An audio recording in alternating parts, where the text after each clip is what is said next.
네, 오늘은 갑절의 성령이라고 하는 제목으로 잠깐 말씀 나누겠습니다.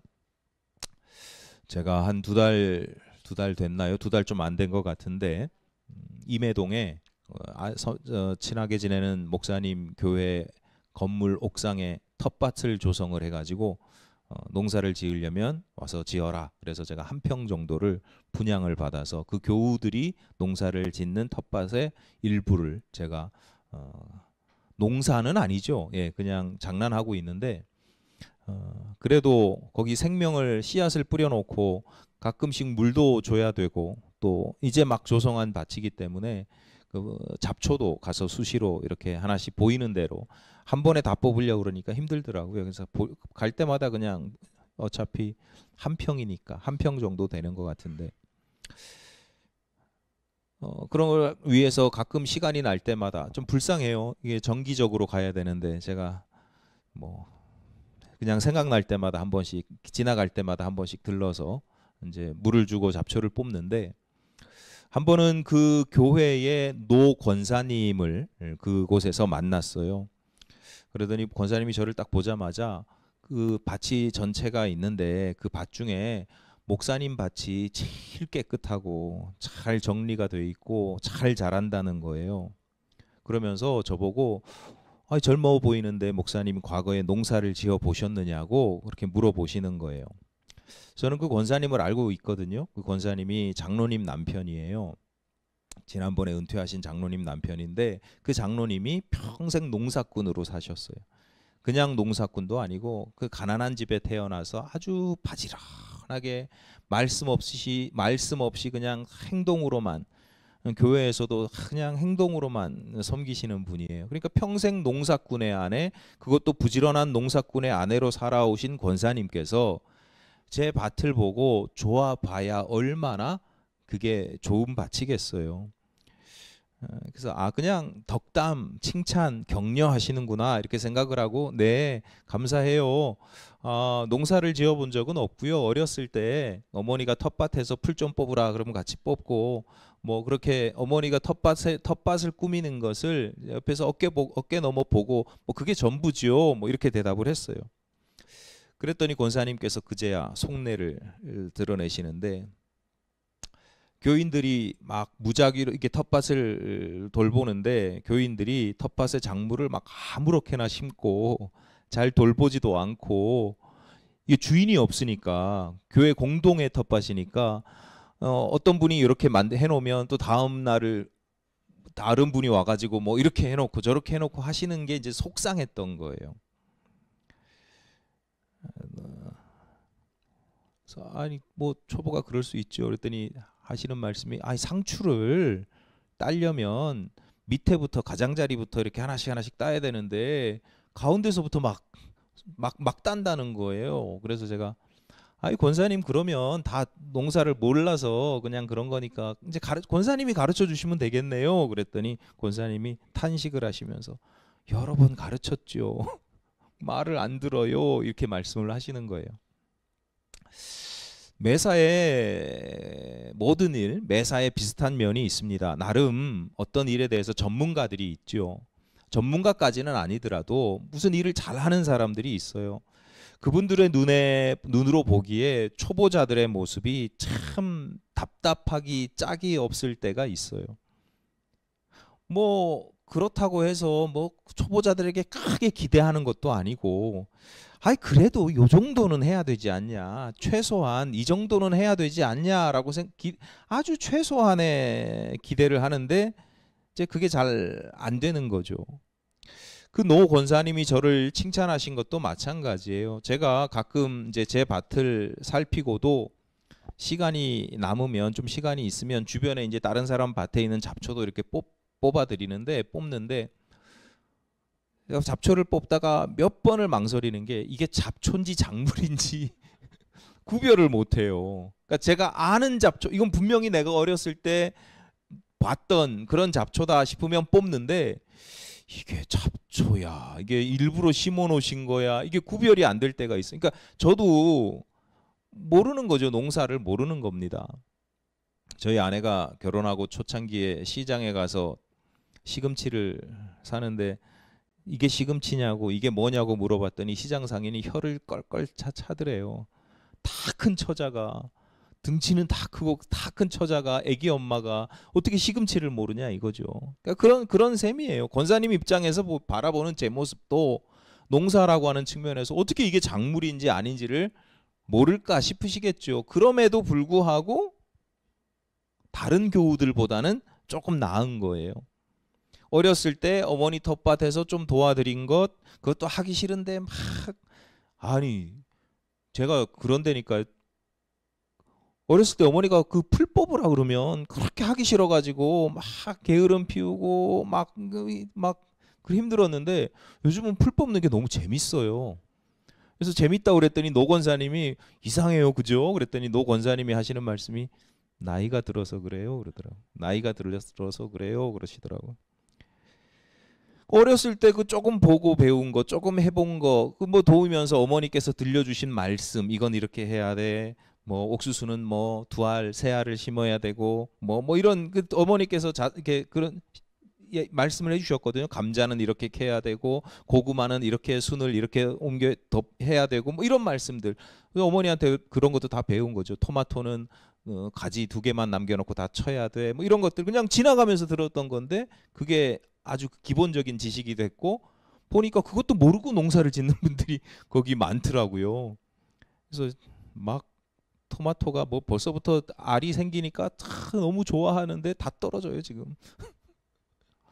그러면 안 되거든요. 알이 생기기 전에 빨리빨리 가지를 꺾어서 알은 나중에 생겨야 되는데 열매는. 어떤 분야든지 처음부터 잘하는 사람은 없고요. 어느 한 분야를 잘한다고 해서 모든 다른 분야에서도 잘하는 사람은 없습니다. 그럼에도 불구하고 내가 참여하고 관심 갖는 분야에 있어서 배우려고 하는 자세가 필요하고 그래서 최소한의 지식이나 능력을 갖춰야 되는 거죠.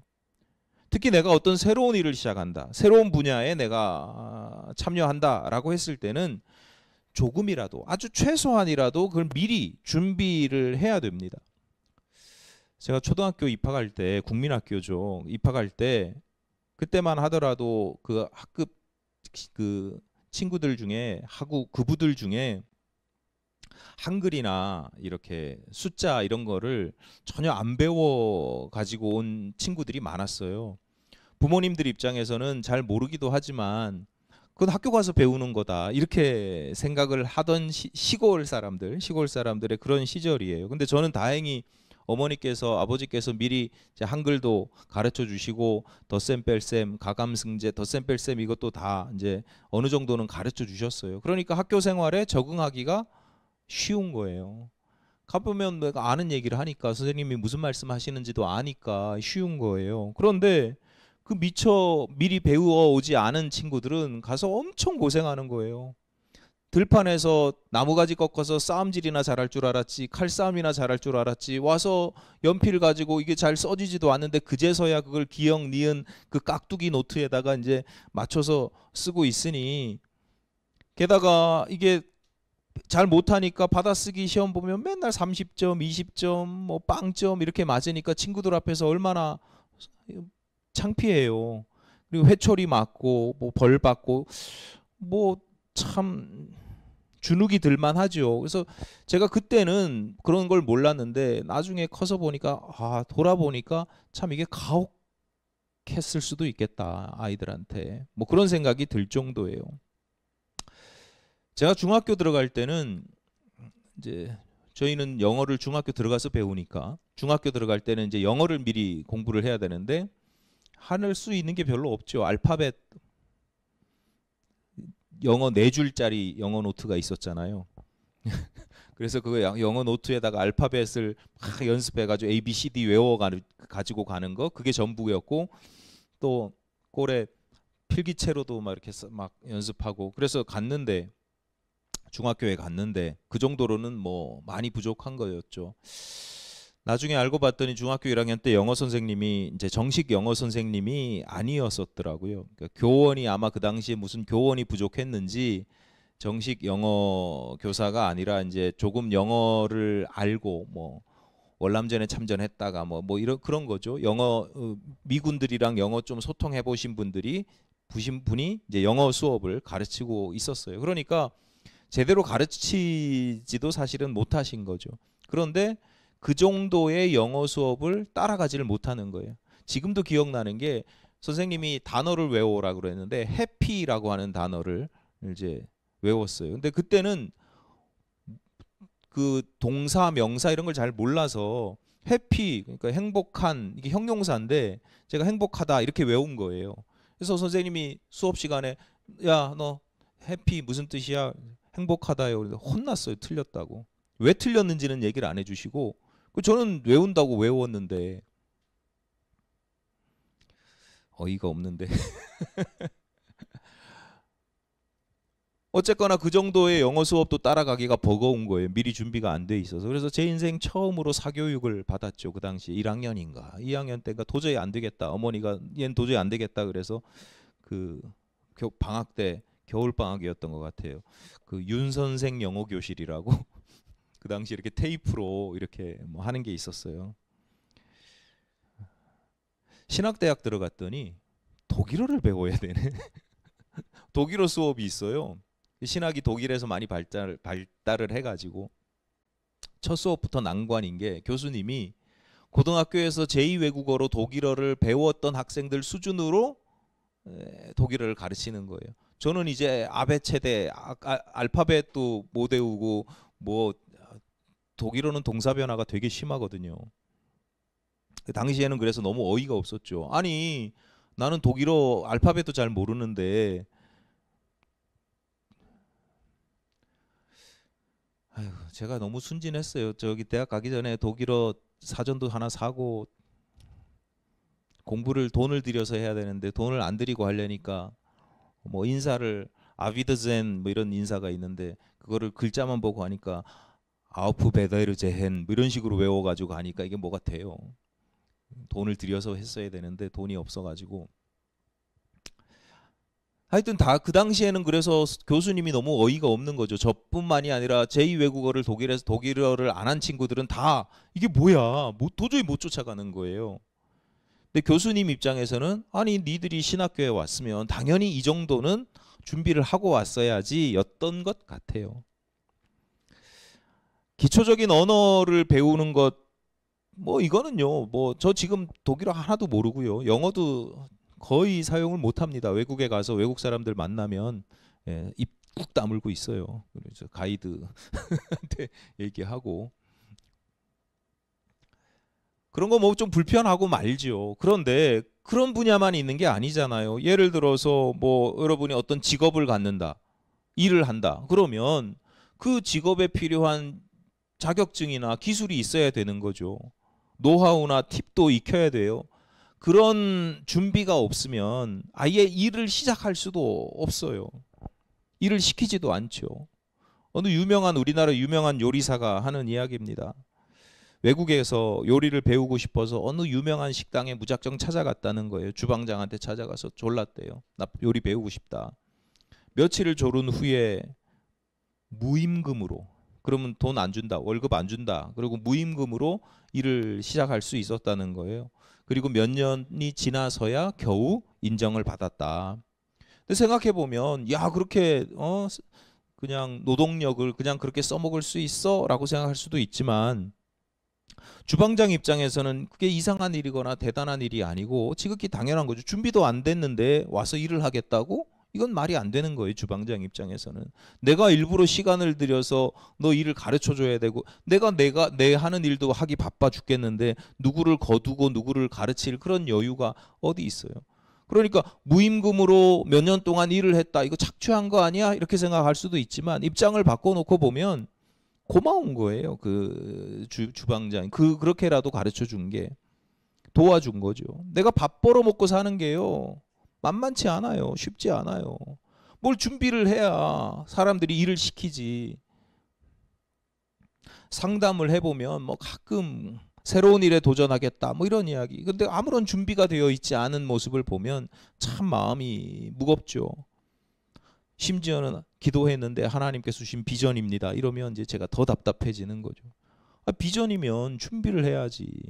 준비는 하나도 없고 그냥 현실이 너무 힘들고 버거우니까 무거우니까 여기서 벗어나고 싶어서 근데 현실이 힘들어서 여기서 좀 도망칠 거예요. 이렇게 얘기는 못 하니까 전 새로운 꿈이 생겼어요. 새로운 일을 할 거예요. 뭐 비전은요. 나로 하여금 심장이 뛰게 하고 그 뛰는 심장이 나로 하여금 그것을 위해서 뭔가를 준비하게끔 해야 그게 비전이죠.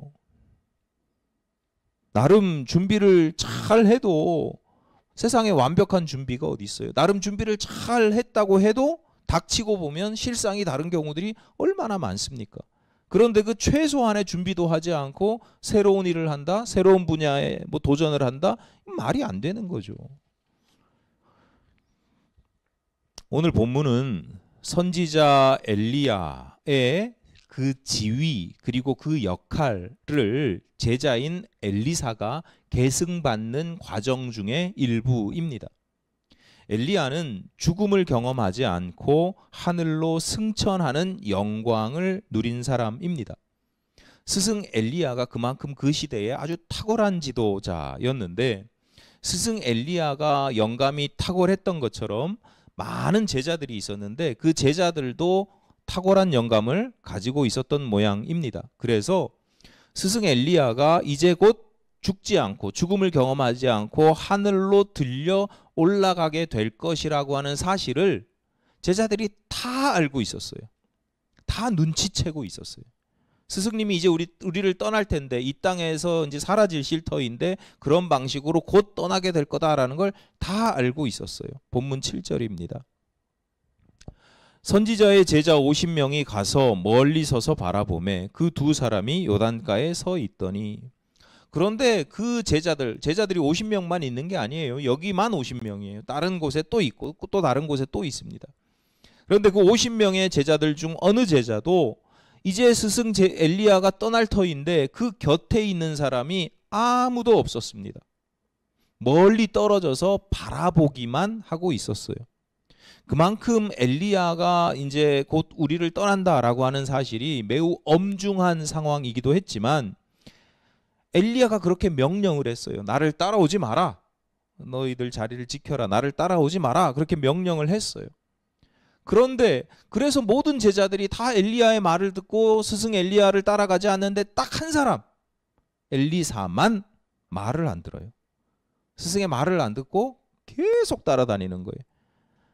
제자들이 이곳에 모여 있는 곳에 가면 거길 따라가고 저곳에 모여 있으면 또 거기를 따라가고 그때마다 엘리야가 따라오지 마 라고 하는데도 굳이 따라가요.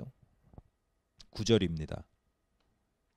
건너매 엘리야가 엘리사에게 이르되 나를 네게서 데려감을 당하기 전에 내가 네게 어떻게 할지를 구하라. 엘리사가 이르되 당신의 성령이 하시는 역사가 갑절이나 내게 있게 하소서 하는지라. 그러니까 엘리야가 도대체 너 나한테 뭘 원하기 때문에 이렇게 따라다니냐. 나 이제 곧 떠나야 되는데 내가 떠나기 전에 내가 너에게 줄 것을 빨리 소원을 얘기해 봐. 이렇게 이야기를 합니다. 이에 대한 엘리사의 대답이 오늘 설교의 주제입니다. 당신의 성령이 하시는 역사가 갑절이나 내게 있게 하소서.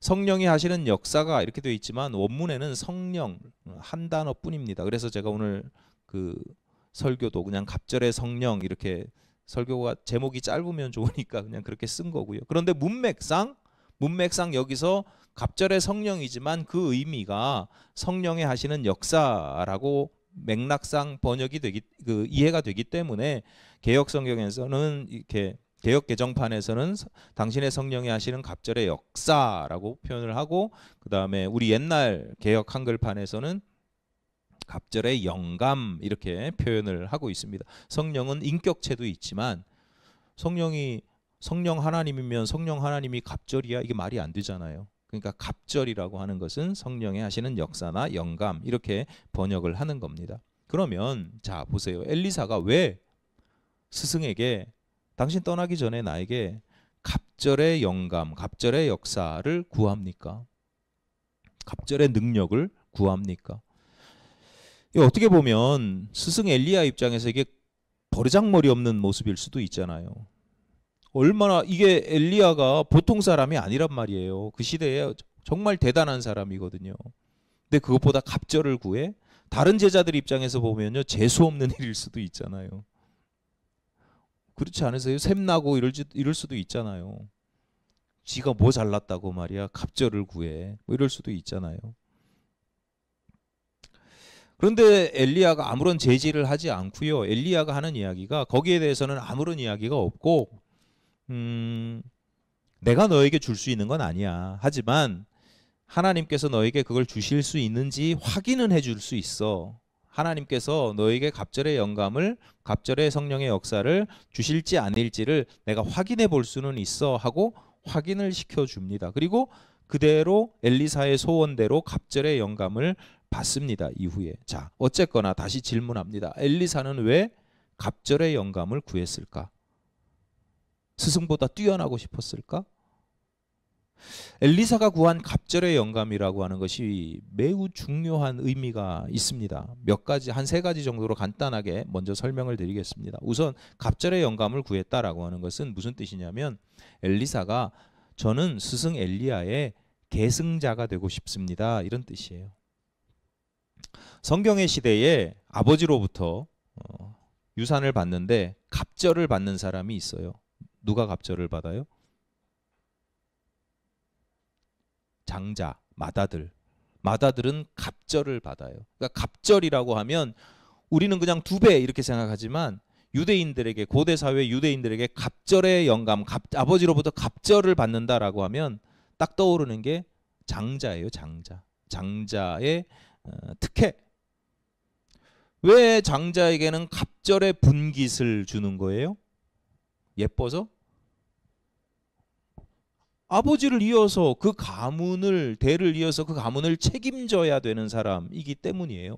그러니까 갑절의 분깃을 준다고 하는 것은 혜택이 아니라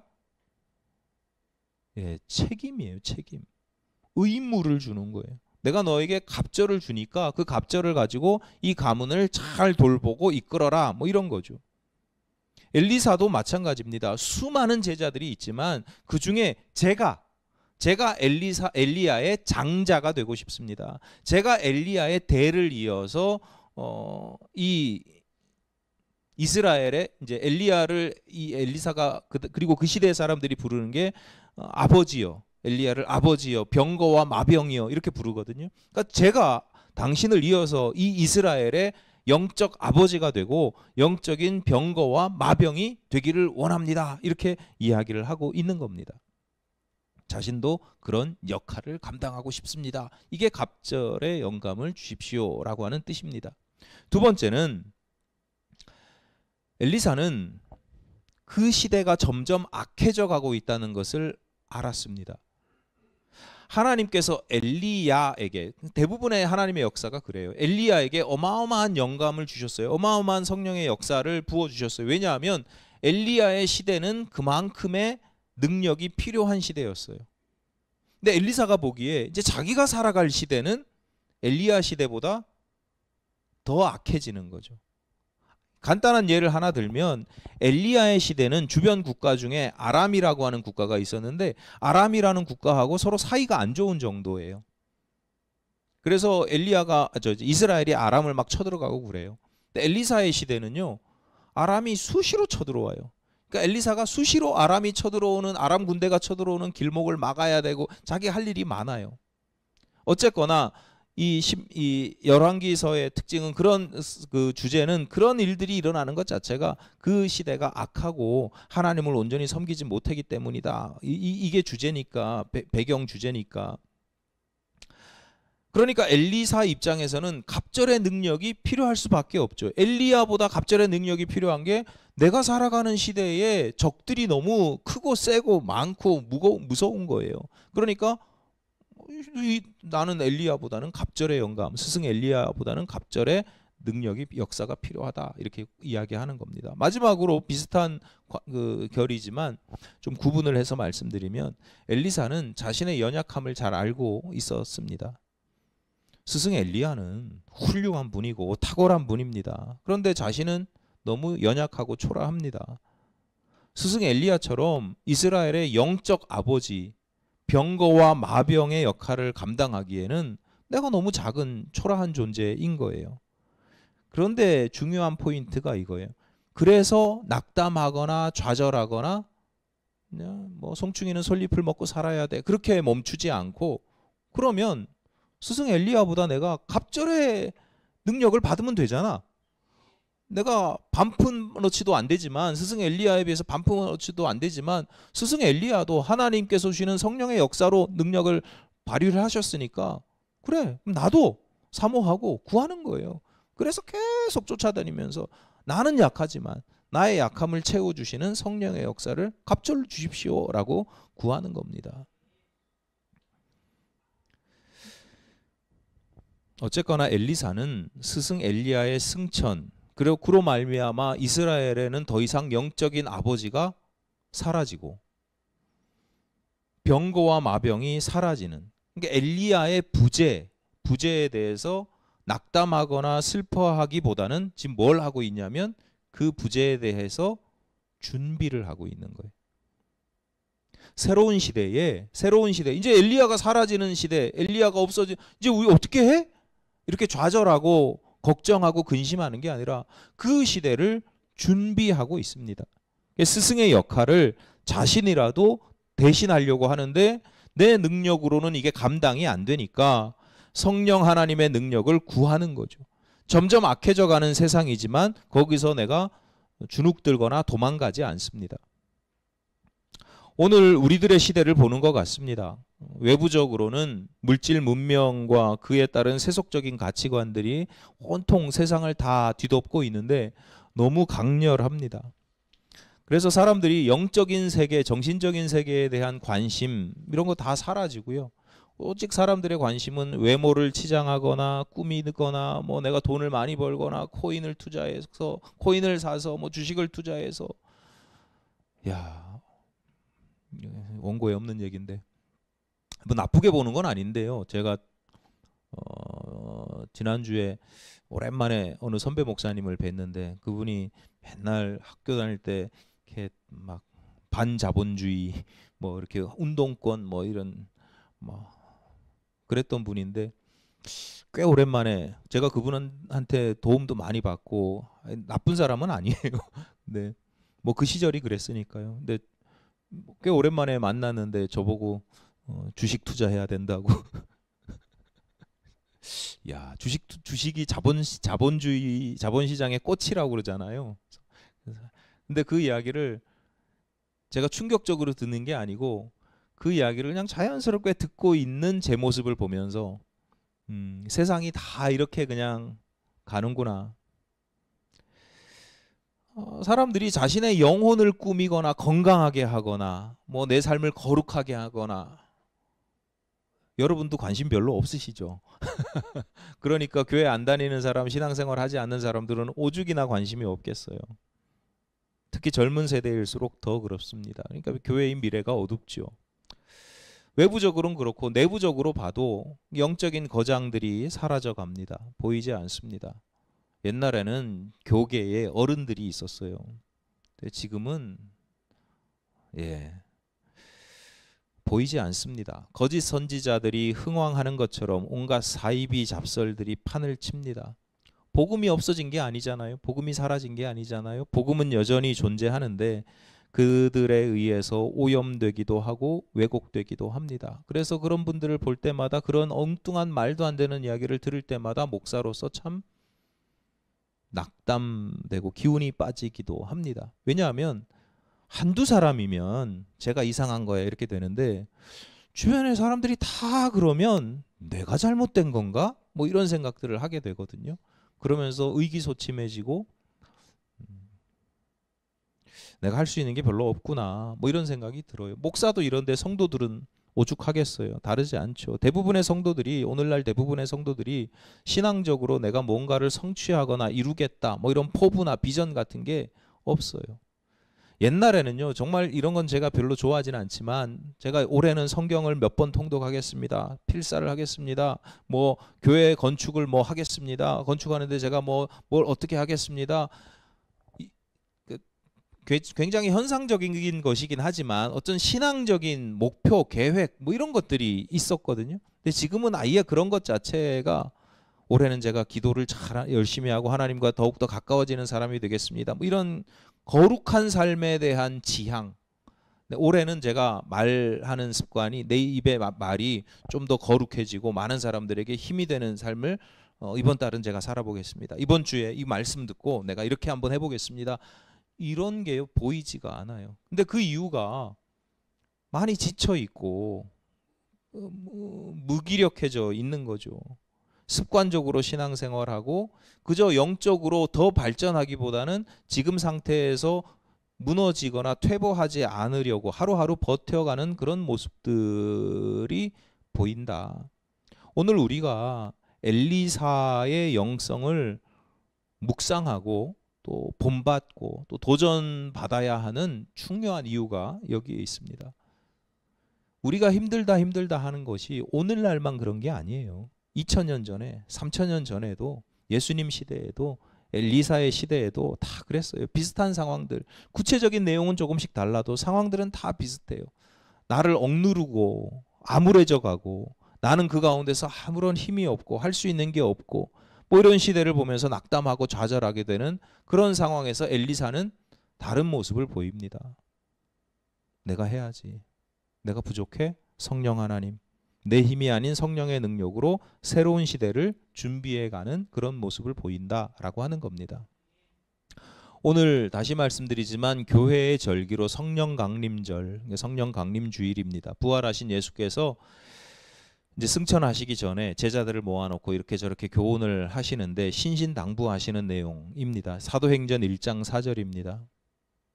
사도와 함께 모이사 그들에게 분부하여 이르시되 예루살렘을 떠나지 말고 내게서 들은 바 아버지께서 약속하신 것을 기다리라. 예수 공동체를 제자 공동체를 구성하고 있는 대부분의 사람들이 저 이스라엘의 저 북쪽 변방 갈릴리 지방 사람이에요. 우리나라로 치면 저 함경북도 이런 데 있었던 사람들이에요. 그런 사람들이 예루살렘에 지금 예수님 따라왔어요. 우리식으로 하면 한양에 왔어요. 그런데 그곳에서 예수님께서 갑자기 십자가에 달려 돌아가셔요. 나라를 뒤엎을 줄 알았더니 그냥 돌아가셔요. 그래서 어영부영하고 있는데 부활하셨대요. 무슨 일이야? 있었는데 부활하신 예수께서 나타나셔서 하시는 말씀이 너희들 예루살렘 떠나지 말고 약속하신 것을 기다려라. 성령을 기다려라. 이렇게 말씀을 하시는 거예요. 마가이 다락방에서 숨어서 기도하던 이들이 그래서 성령을 경험하게 됩니다. 그리고 약속하신 성령을 경험하고 그들이 처음 교회가 됩니다. 교회가 시작하게 됩니다. 새로운 시대, 새로운 교회, 새로운 신앙 공동체의 모습이 거기서 시작이 되는 겁니다. 성전도 아니고 회당도 아닙니다. 여러분 구약 시대는 성전의 시대예요. 성전의 시대가 뭐예요? 하나님을 만나려면 성전에 가야 돼요. 전국에 딱 한 군데밖에 없어요. 그러니까 유대인들 입장에서 보면 세계에서 딱 한 군데인 성전에 가야 돼요. 성전에 가서 누구의 도움을 받아야 돼요? 내가 하나님 이거 받으세요 이러면 돼요? 제사장의 도움을 받아야 돼요. 레위 지파 제사장의 도움을 받아요. 중간에 매개체가 있어야 돼요. 신약 시대는 회당의 시대입니다. 회당의 시대는 말씀이 중요해요. 율법, 규칙 이런 게 중요해요. 그래서 이게 무슨 말씀이야? 무슨 뜻이야? 회당에서 랍비한테 물어보고 서기관들한테 물어보고 랍비가 이렇게 살아야 됩니다. 밥 먹을 땐 이렇게 해야 되고 일을 할 땐 이렇게 해야 되고 안식일은 이렇게 지켜야 되고 신앙인이라면 이런 규칙을 잘 지키면 그래서 선을 행하고 악을 행하지 않고 하나님 이렇게 규칙을 잘 지키면 천국 갑니다. 뭐 이런 식이에요. 우리가 살아가는 시대 예수께서 예수께서 이제는 다른 시대가 된다. 그 시대는 성전의 시대도 아니고 회당의 시대도 아니고 이제 교회의 시대인 거예요. 교회는 뭐냐? 성도 한 제가 늘 말씀드리잖아요. 교회는 건물이 아니다. 무슨 교회 로컬 처치 그게 교회가 아니에요. 교회는 교회의 기본은 뭐예요? 성도예요. 성도. 교회는요. 여러분이 교회예요. 나 한 사람도 교회고 교회인 내가 모이는 곳이 교회예요. 그러면 내가 교회인 이유가 뭐예요? 지금은 성전의 시대가 아니고 회당의 시대가 아니고 교회의 시대라는 게 도대체 무슨 뜻이에요? 제사장도 필요 없고 규칙, 법률 이런 게 필요한 게 아니고 내가 성경에 나오잖아요. 그리스도의 몸된 교회가 되는 거예요. 내가 하나님의 성전, 하나님의 회당 이런 걸 다 대치하는 교회가 되기 위해서는 가장 중요한 요소가 내 안에 성령이 있느냐 하는 거예요. 내가 그냥 여러분이 예수님의 이름으로 기도합니다. 이건 안 되는 거예요. 성전 시대에는. 회당 시대에는 예수님의 이름으로 내가 어떻게 기도를 해요? 제사장이 기도해 줘야 되는 거예요. 근데 지금 여러분이 예수님의 이름으로 하나님과 직통해서 만나잖아요. 여러분이 성전이 된 거란 뜻이에요. 그게 교회예요. 그게 교회. 근데 내 안에 성령이 없어? 그게 교회예요? 아니라는 거죠. 우리는 구약의 성전 시대를 살아가지 않고 회당의 신약의 회당 시대도 아니고 교회의 시대예요.